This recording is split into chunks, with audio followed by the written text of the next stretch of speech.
মেয়েরা আটকায় কিসে? মেয়েরা আটকায় চটপটিতে, টকে, ফুচকা, ঝালে আটকায়।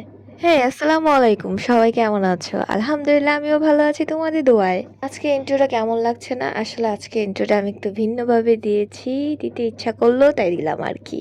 তো আমি সকালে উঠে যেটা ফার্স্টে যেটা করি সেটা হলো সকালে উঠবো, তারপরে ফ্রেশ হবো, তারপরে হলো একটা কফি খাবো। এটা আমার রেগুলার রুটিন। আমি সকালে একবার খাই আবার বিকালে একবার খাই। কারণ কফি ছাড়া আমার কিছু চলে না। কফিটা খেলে আমার মাথা ব্যথাটা কম হয়। যাই হোক এখানে কফি খেয়ে এবং তোমাদেরকে আমি দেখাচ্ছি যে দেখো আমার কেমন পাগলের মতন লাগতেছে। চুলগুলার অবস্থা একদম শেষ। চুলের যত্ন নিতে পারছি না। তারপরে আলহামদুলিল্লাহ চুলগুলা ভালোই আছে। বাট চুল অনেক পড়ে যাচ্ছে। কি করব? ইনশাল্লাহ ঠিক হয়ে যাবে। তবে এখন আমি যেটা করছি সেটা হলো আমি চটপটি খাবো। এর জন্য ফুচকা ভাজতেছি। আসলে এটা ফুচকা বলে না, এটাকে বলে পাঁপড়। বাট পাঁপড়টা কিন্তু ফুচকার মতন যদি ভেজে নাও আর চটপটিতে যদি খাও বা ফুচকার থেকে এই পাঁপড় ভাজাটাই চটপটিতে বেশি যায়। আর ট্রাস্ট মি এত মজা লাগে, আমার কাছে খুব ভাল লাগে, খেতেও অনেক দারুণ লাগে।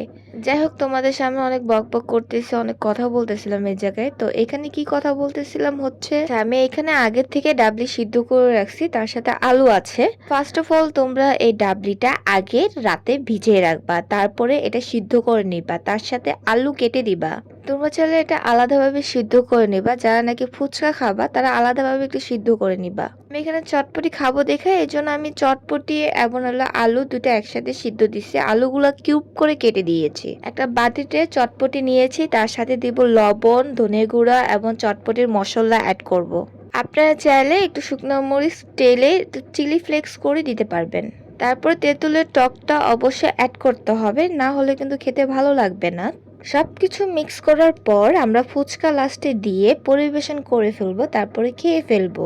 এত মজা যে হয়েছে এখন আমার খাইতে ইচ্ছা করতেছে। রাত বাজে 3টা, 3:30, আমি এখনো ভয়েস দিতেছি। দেওয়ার সময় আমার এখন ফুচকা বা চটপটি খেতে ইচ্ছা করছে। সব দোষ হলো আপনাদের। ভিডিও এডিট করার পরে যখন খাইতে ইচ্ছা করে আর খাইতে পারি না তখন কেমন লাগে। যাই হোক এখানে আমার চটপটি খাওয়া শেষ। তবে এখন আবার আসছিল দুপুরের লাঞ্চে কি ছিল, তো ভাবলাম তোমাদের সাথে শেয়ার করি। তাহলে চলো দেখা যাক যে দুপুরে আমার লাঞ্চে কি ছিল। দুপুরে ছিল মূলা শাকের ভাজি, মাংসের তরকারি এবং মিষ্টি কুমড়া দিয়ে মাছ দিয়ে একটা তরকারি রান্না করা হয়েছিল।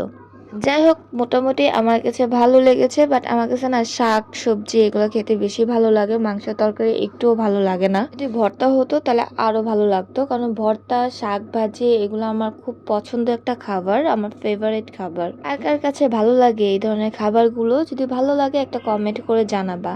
তো আজকে ভিডিও এ পর্যন্ত ছিল। হোপসো তোমাদের কাছে ভিডিওটা ভালো লেগেছে। চেষ্টা করবো আর নতুন নতুন ভিডিও আমি আপলোড করার জন্য। তোমরা আমার জন্য দোয়া করো যাতে আমার শরীরটা ভালো থাকে। আজকে এই পর্যন্ত ছিল। তোমরা সবাই ভালো থাকো, সুস্থ থাকো। আল্লাহ হাফেজ।